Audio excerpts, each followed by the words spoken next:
அசைவ உணவு. நடமாடுகிற ஜீவ ஐந்துக்கள் யாவும் உங்களுக்கு ஆகாரமாய் இருப்பதாக. பசும்பொன்னுகளை உங்களுக்கு தந்தது போல அவைகள் எல்லாவற்றையும் உங்களுக்கு தந்தேன். ஆதியாகமம் 9:3. கர்த்தர் ஆதாமையும் ஏவாளையும் சிருஷ்டித்தபோது அவர்களுக்கு காய்கறி உணவையே தந்தார். ஆதியாகமம் 1:29. ஆனால் நோவாவின் காலத்துக்கு பிறகு மனுக்குலத்திற்கு சைவ உணவோடு கூட அசைவ உணவையும் சேர்த்து தந்தருள சித்தமானார். பூமியிலே நடமாடுகிற ஜீவ ஐந்துக்களும் சமுத்திரத்தின் மச்சங்களும் உங்களுக்கு ஆகாரமாய் இருப்பதாக என்று கர்த்தர் சொன்னார். ஆதியாகமம் 9:2. மனிதன் தனக்கு இஷ்டமான உணவை போதுமான அளவு உண்ணும்படி அவர் கிருபை பாராட்டி இருக்கிறார். ஒருமுறை மோசேக்கும் ஆரோனுக்கும் விரோதமாக இஸ்ரவேல் ஜனங்கள் முறுமுறுத்து, இந்த வனாந்திரத்தில் யார் எங்களுக்கு அசைவ உணவு தருவார்கள்?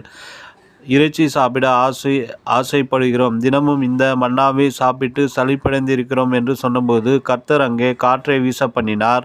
அந்த காற்று இஸ்ரவேலரின் பாளையத்திலே காடைகளை கொண்டு வந்து குவித்தது.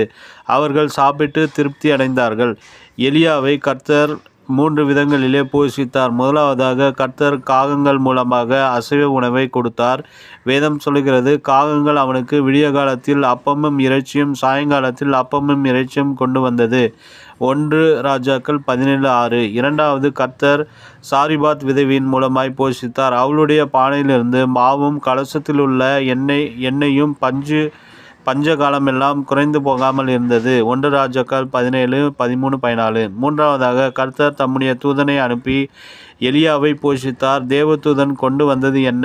தழலில் சுடப்பட்ட அடையும் ஒரு பாத்திரத்தில் தண்ணீருமே. 1 ராஜாக்கள் 19:6. கர்த்தர் உங்களையும் அற்புதமாய் போஷித்து வழிநடத்துவார்.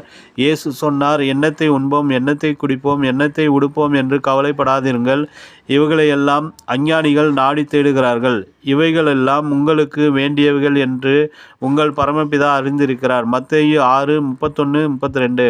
ஆண்டவராகிய இயேசு இந்த பூமியில் வாழ்ந்தபோது ஒருமுறை 5 அப்பத்தையும் 2 மீன்களையும் கொண்டு 5000 பேரை போஷித்தார். இன்னொரு முறை 7 அப்பங்களையும் சில சிறு மீன்களையும் கொண்டு 4000 ஜனங்களை போஷித்தார். மீன்களை கொண்டு தயாரிக்கப்பட்ட அந்த அசைவ உணவினை ஜனங்கள் எல்லோரும் திருப்தியாய் சாப்பிட்டார்கள். இயேசு உயிர்த்தெழுந்த பிறகும் கூட திபேரியா கடற்கரையிலே சீசர்களை எதிர்பார்த்து அவர்களுக்கு உணவை சமைத்து வைத்திருந்தார். அது அசைவ உணவு. வேதம் சொல்லுகிறது, அவர்கள் கரையிலே வந்திறங்கின போது கரி நெருப்பு போட்டு இருக்கிறதையும் அதில் மேல் மீன் வைத்திருக்கிறதையும் அப்பத்தையும் கண்டார்கள். யோவான் 21:9. தேவ பிள்ளைகளே, இந்த புதிய ஆண்டிலே உங்களையும் கர்த்தர் அப்படியே போஷித்து நடத்துவாராக. நினைவிற்கு, நானே வானத்திலிறங்கின ஜீவாப்பம்.